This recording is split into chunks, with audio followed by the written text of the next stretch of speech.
नागपुर में रविवार शाम को राजनीतिक उथल-पुथल का माहौल बन गया जब कांग्रेस विधायक अभिजीत वंजारी के जनसंपर्क कार्यालय के बोर्ड पर कालिक फेंकी गई। कांग्रेस ने इस घटना का आरोप भाजपा कार्यकर्ताओं पर लगाया है।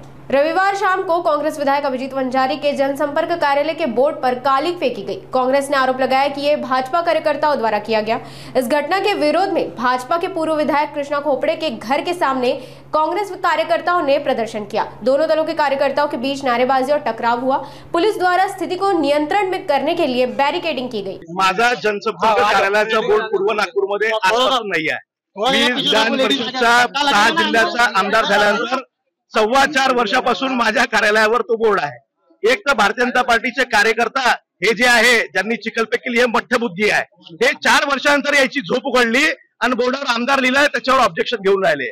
मला विधान परिषदच्या विधिमंडळाच्या कायद्यानुसार मला परवानगी आहे की मी या 6 जिल्ह्यामध्ये कुठेही कार्यालय उघडू शकतो, माझ्या नावासोबत आमदार लिहू शकतो। यांचा बाप जरी आला तरी तो बोर्ड हटणार नाही आणि असे अनेक बोर्ड आम्ही लावू।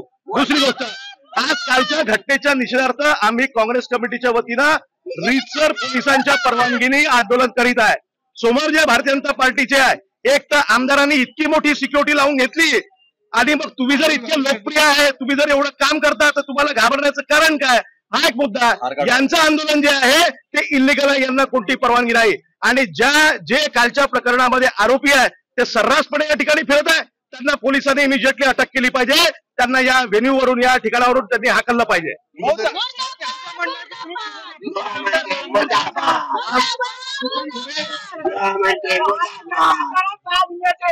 या पूर्ण ठिकाणी मी सांगितलं 4.25 वर्षापासून तो बोर्ड लागलेला आहे। आमदार अभिजीत वंजारी यांचे जनसंपर्क कार्यालय पूर्व नागपूर विधानसभा क्षेत्र। मी पूर्वमध्ये 2014 मध्ये विधानसभेची निवडणूक लढलो आणि तेव्हापासून या क्षेत्रामध्ये सातत्याने काँग्रेस पक्षाचं काम करतो। मी कुठल्याही 6 जिल्ह्याच्या कुठल्याही गावामध्ये जनसंपर्क कार्यालय सुरू करता येते।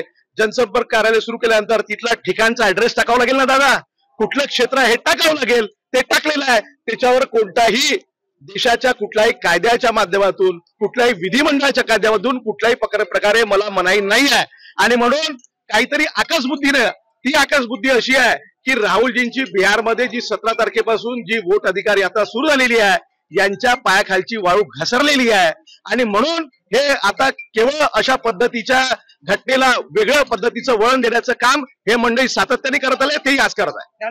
2021 पासून बोर्ड लागला, आता आपण 2025 मध्ये आहे। 4 वर्ष आमदारांना किंवा त्यांच्या छूटबाह्य कार्यकर्ते ते का झोपा काढत होते का? 4 वर्षांतर बुद्धीत काऊन आलं, पहिले त्याचं उत्तर द्या। काँग्रेसवाल्याच्या गिजड धमकीला आम्ही काही घाबरत नाही। काँग्रेसवाल्याच्या नेत्यांनी आणि त्यांच्या अध्यक्षांनी त्यांची कानपिच्ची करण्याची आवश्यकता आहे। स्वतः विकास ठाकरे हे नागपूर पश्चिमचे आमदार आहेत।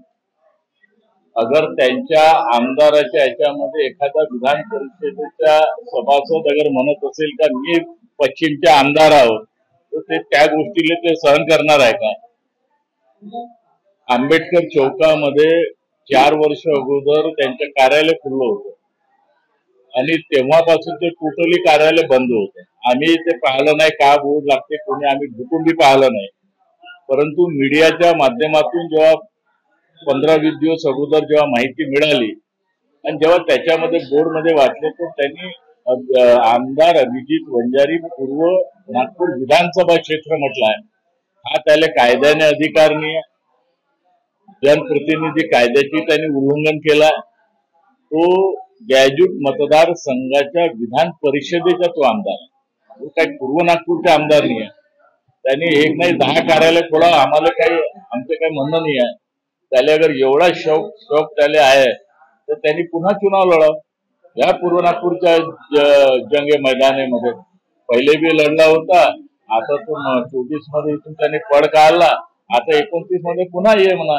लेकिन अशी खिचोरीपणा, सस्ती लोकप्रियता हासिल करण्यासाठी तो वारंवार अशा प्रकारचे उद्योगधंदे करतो।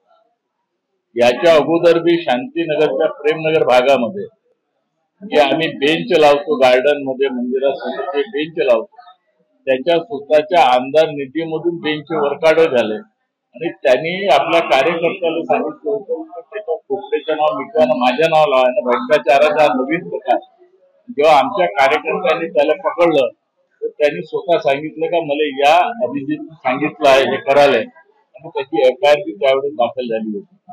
आणि म्हणून आणि पोलीस लकडगंज पोलीस स्टेशनमध्ये बी आमच्या कार्यकर्त्यांनी FIR तक्रार दाखल केली. DCP साहेबांनी मान्य केलं, ACP साहेबांनी मान्य केलं, PI साहेबांनी मान्य केलं का हे चुकीचं आहे. त्यांच्या ते वारंवार त्याच्या संपर्कात होते, परंतु त्यांनी वाव दिला नाही.